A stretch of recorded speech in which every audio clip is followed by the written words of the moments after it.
Well, I had charge of the development of television transmitters, not receivers, but transmitters.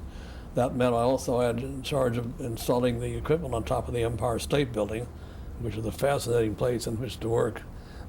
My office was on the 85th floor. That's the highest office in the world.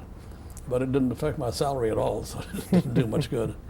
And putting the antenna on the very tip top, which is nothing but a flat sheet of stainless steel when we first went up there, which you entered by means of a trap door. And the trick was not to get blown off, but a very fascinating place in which to work. Were you scared? Not especially, no. I don't mind heights. Didn't mind that.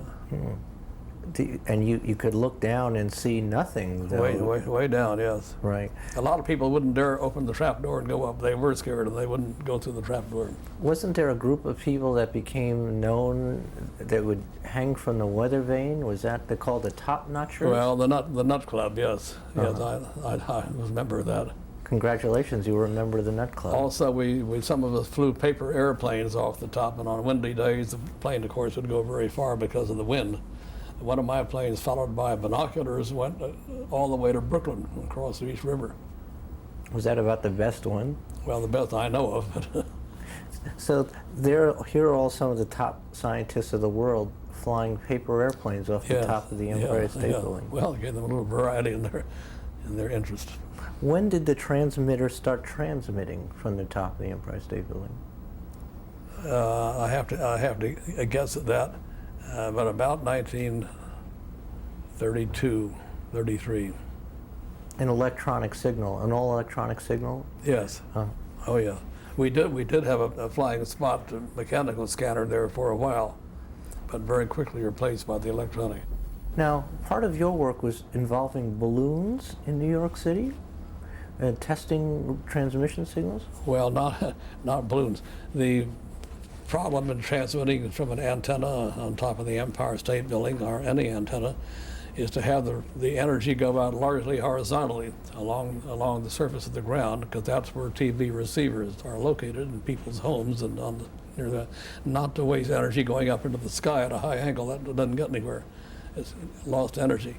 So our need was to find that the Empire State antenna was in fact radiating largely horizontally along the ground for 30, 40, 50 miles and not up into the sky. So I chartered a Goodyear blimp and told the pilot to go up to about 8,000 feet over the East River and then descend vertically, which he could do by aiming into the wind and very stationary, and aim the nose down and have the blimp go down vertically.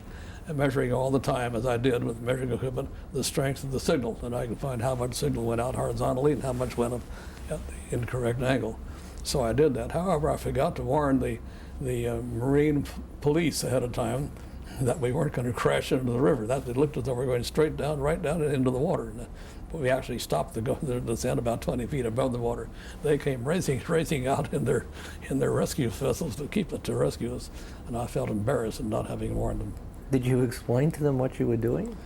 No, I should have ahead of time. Afterward, yes, but I should have explained ahead of time. But afterward, when you explained to them, did they have any idea what you were talking about? Not very much, but they were very, very good about it.